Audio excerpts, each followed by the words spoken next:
So hey hello guys, welcome back in my new video. तो आज मैं explain करने वाला हूँ the angel next door spoils me rotten anime का last episode and final episode number 12। तो story के स्टार्टिंग में हम देखते हैं कि सीना अमाने का गाल पकड़ के रखा है और कहता है कि तुम बहुत क्यूट हो, जिसे सुन के अमाने अपने हाथ से सीना का मुंह बंद कर देता है और कहता है कि अगली बार सीना ऐसा कुछ कहा तो ये हाथ भी सामने नहीं रहेगा। उसके बाद सीना अमाने को किस करके वहाँ से भाग जाता है और अमाने शॉक हो जाता है। उसके बाद स्कूल में सीना और चीतो से स्पोर्ट्स इवेंट के बारे में बात कर रहा था, तभी अमाने आ जाता है। अमाने को देख के सभी गुड मॉर्निंग कहता है, लेकिन सीना साई फील कर रहा था। फिर कैंटीन में कदो आके अमाने से पूछता है कि तुम दोनों के बीच क्या हुआ है, लेकिन अमाने वो किस वाली बात किसी को बता नहीं पाता। इत्सुकी कहता है कि तू बस टाइम बर्बाद कर रहा है, जो करना है जल्दी से कर। अमाने कहता है कि मुझे जितना भी टाइम लगे मैं जल्दबाजी नहीं करूंगा। फिर कदो आके कहता है कि जो भी करना है जल्दी करो।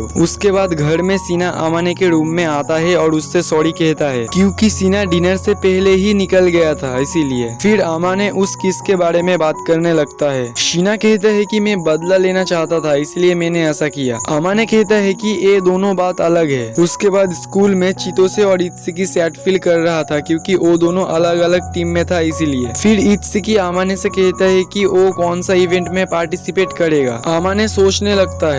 उसके बाद घर में अमाने सीना से कहता है कि वो कौन सा स्पोर्ट्स में पार्टिसिपेट किया है। सीना कहता है कि मैं रिले और कैवेंजर रेस में पार्टिसिपेट कर रहा हूँ, जिसे सुन के अमाने हैप्पी हो जाता है क्योंकि अमाने भी कैवेंजर रेस खेलने वाला था। सीना कहता है कि इस बार स्पोर्ट्स में तुम्हारा एवरेज नंबर आया था, क्यों है ना। अमाने कहता है कि हाँ, क्योंकि मैं स्पोर्ट्स को लेके उतना एक्टिव नहीं रहता। लेकिन फिर भी सीना अमाने को बेस्ट ऑफ लक कहता है। बात करते करते अमाने आइसक्रीम खा रहा था, इसीलिए वो सीना को भी ऑफर करता है। सीना आइसक्रीम खाता है और उसे आइसक्रीम बहुत ही ज्यादा पसंद आता है और आइसक्रीम खाते हुए सीना बहुत ही ज्यादा क्यूट दिख रहा था, इसलिए अमाने पूरा आइसक्रीम सीना को दे देता है और अमाने कोल्ड कॉफी बनाने चला जाता है और सोचता है कि उसे डिस्टेंस बना के रखना चाहिए। उसके अगले दिन स्पोर्ट्स डे शुरू हो जाता है और अमाने रिले रेस में चितोसे को देखकर शॉक हो जाता है, लेकिन कदो आके उसे बताता है कि चितोसे बहुत ही तेज भागता है और कदो आके ये भी बताता है कि मिडिल स्कूल में चितोसे चैंपियन हुआ करती थी, लेकिन हाई स्कूल आके वो ये सब छोड़ दिया क्योंकि उसका कोच उसे पसंद करने लग गया था, लेकिन चितोसे को इत्सुकी से प्यार था। कहानी सुनने के बाद अब अमाने का कैवेंजर रेस का टाइम आ गया था और चितोसे बताता है कि वो इस कैवेंजर रेस का इंचार्ज है। फिर अमाने सोचने लगता है कि अब कुछ न कुछ गड़बड़ होगा। उसके बाद कैवेंजर रेस शुरू हो जाता है। सीना को जो कार्ड मिला था वो अमाने से मैच करता है और अमाने को जो कार्ड मिला था वो सीना से मैच करता है। इस वजह से दोनों एक दूसरे का हाथ पकड़ के रेस खत्म कर देता है, जिसे देख के सभी शॉक हो जाता है। फिर वो दोनों अपने अपने कार्ड पढ़ने देता है तो अमाने के कार्ड में लिखा था कि कोई ऐसा जो बहुत ही ज्यादा खूबसूरत हो और सीना के कार्ड में लिखा था कि कोई ऐसा जो दिल के बहुत ही करीब है। इसे सुन के पूरा क्राउड साइलेंट हो जाता है। फिर स्पोर्ट्स के बाद वो लड़के जो सीना को पसंद करता था वो सभी मिलके अमाने को क्वेश्चन करने लगता है और अमाने सभी को सच सच बता देता है कि इतने दिनों से क्या चक्कर चल रहा है, जिसे सुन के सभी शॉक हो जाता है। इतने में सीना वहाँ आ जाता है और सीना ये भी कह देता है कि हाँ, वो अमाने ही है जिसे वो पसंद करता है, क्योंकि अमाने दिल का बहुत ही साफ लड़का है। और सीना ऐसे ही सबके सामने अमाने का तारीफ कर देता है, जिसे सुन के वो सभी लड़के सॉरी कह के वहाँ से चला जाता है। देन सीना अमाने से कहता है कि लंच ब्रेक अभी भी खत्म नहीं हुआ है, साथ में लंच करे। अमाने कहता है कि हाँ। उसके बाद ग्राउंड में अमाने सोचता है कि आज वो सीना को अपने दिल की बात बता ही देगा। फिर घर में अमाने सोचता है कि वो सीना को कैसे बोलेगा। इतने में सीना वहाँ आ जाता है और सीना स्कूल में जो हुआ उसके बारे में बात करने लगता है। सीना कहता है कि तुम मुझसे गुस्सा नहीं हो। अमाने कहता है कि नहीं नहीं, बिल्कुल भी नहीं। देन अमाने सीना से सॉरी कहता है क्योंकि वो हर एक लव वाला मोमेंट को इग्नोर करता गया, जिससे सीना भी श्योर नहीं था कि अमाने के मन में सीना के लिए फीलिंग्स है या नहीं। सीना कहता है कि इसमें उन दोनों का ही गलती है। फिर अमाने सीना को अपने करीब ले आता है और अमाने अपनी दिल की बात सीना को बता देता है और ये भी कह देता है कि कैसे कैसे धीरे धीरे वो सीना को पसंद करने लगा, लेकिन कह नहीं पाया। सीना ने भी बताया कि इसमें उसकी भी गलती थी और सीना अमाने का प्रपोज एक्सेप्ट कर लेता है और ऐसे ही खत्म हो जाता है हमारा सीजन 1।